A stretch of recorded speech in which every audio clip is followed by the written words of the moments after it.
remember that they're changing my voice. Before we get into Proverbs 3, I'd like to point out I've fumed a bit. It's in my chest. It's preventing me from expressing my heart the way I want in my voice. But let's just get into this. Before we get into Proverbs 3, which is about wisdom bestowing well-being, let me just bring up some pro words I put in my notes, right? I call them pro words. When you get these words, these ideas correct, it's for the pros. Wisdom, insight, discernment, knowledge, understanding, love, life, well-being, heart, peace with God, spiritual prosperity, faithfulness, discipline, focus, commands, and instruction, etc. These are some of the words that are used in Proverbs. These ideas and characteristics are key. So Proverbs 3, wisdom bestows well-being. My son, do not forget my teaching, but keep my commands in your heart, for they prolong your life many years and bring you peace and prosperity.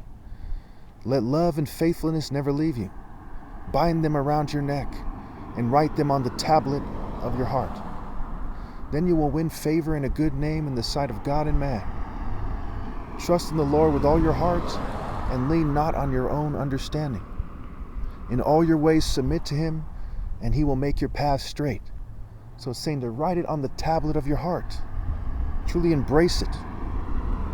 Do not be wise in your own eyes. Fear the Lord and shun evil. Don't shun me, the gate, the righteous one. Shun evil. This will bring health to your body and nourishment to your bones. Honor the Lord with your wealth, with the first fruits of all your crops.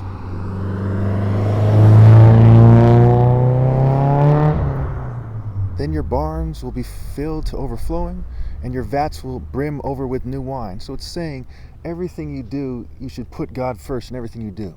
You should want your daughters to date someone who's truly right with God. I'm the only one truly right with God at this point. So my father's blameless, and he's kind of doing his thing, and he's old, and so on and so forth. Very sick these days. But yet, he thinks pretty effectively. But saying, the fruit of your womb is how the word is used, one of the ways. Also the fruits, the deeds, the works. So it says, honor God with your life, with your death, with your actions, with your deeds, with your works, with your family, right? The fruit of the womb. We see it used that way in the Old Testament. Okay. My son, do not despise the Lord's discipline and do not resent his rebuke, because the Lord disciplines those he loves. As a father, the son he delights in. Blessed are those who find wisdom, those who gain understanding, for she is more profitable than silver and yields better returns than gold. She is more precious than rubies. Nothing you desire can compare with her. Now in Proverbs 31, when we get there, if we manage to get there, it talks about a wife of noble character, how she's more precious than rubies, right? A wise wife, a wise city, the Jerusalem in the sky. She is more precious than rubies. Nothing you desire can compare with her, whether she's a woman or Jerusalem in the sky. So the soulmate I was denied, being denied the ability to get women to submit and to cultivate the ideal woman among them and to marry her. There's no words for how much humanity, the inhabitants of the earth and their offspring will suffer for what they've done in that regard. And write down Proverbs 3 if you have any questions about that, and connect it to Proverbs 31. Long life is in her right hand. In her left hand are riches and honor. Her ways are pleasant ways, and all her paths are peace. She is a tree of life to those who take hold of her, and those who hold her fast will be blessed. By wisdom the Lord laid the earth's foundations. By understanding he set the heavens in place. So God laid down the foundations that go beyond the dirt or the beginnings of the earth. It's by wisdom God laid down the principles of the foundations of the earth. The principles of the earth, the foundational principles, if you will.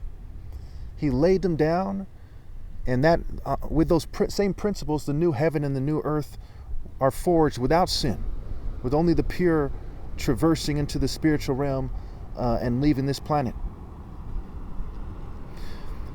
Okay. By his knowledge the watery depths were divided, and the clouds let drop the dew. My son, do not let wisdom and understanding out of your sight. Preserve sound judgment and discretion. They will be life for you, an ornament to grace your neck. Then you will go on your way in safety, and your foot will not stumble. When you lie down, you will not be afraid. When you lie down, your sleep will be sweet. Have no fear of sudden disaster or of the ruin that overtakes the wicked. For the Lord will be at your side and will keep your foot from being snared. Do not withhold good from those to whom it is due when it is in your power to act. Do not say to your neighbor, "Come back tomorrow, and I'll give it to you," when you already have it. Do not accuse anyone for no reason, when they have done you no harm. Do not envy the violent or choose any of their ways. For the Lord detests the perverse, but takes the upright into his confidence. So people often say that God doesn't hate anybody. But here we see in Proverbs 3, and we see it also later on, that the Lord detests the perverse, but takes the upright into his confidence. What it's saying is those who are morally precise come into the Spirit of God, and they become one with God. Mind, body, soul, and spirit. And God takes them into his confidence. It takes them into his spirit, into his ways, into his paths. The Lord's curse is on the house of the wicked, but he blesses the home of the righteous. He mocks proud mockers, but shows favor to the humble and oppressed. The wise inherit honor, but fools only get shame. You see, the word honor and the word shame go beyond what you might think of.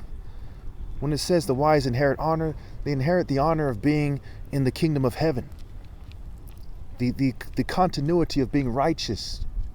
When one passes over, they go to the source of righteousness, the essence, the intense source. And they have the honor of being there with God Almighty.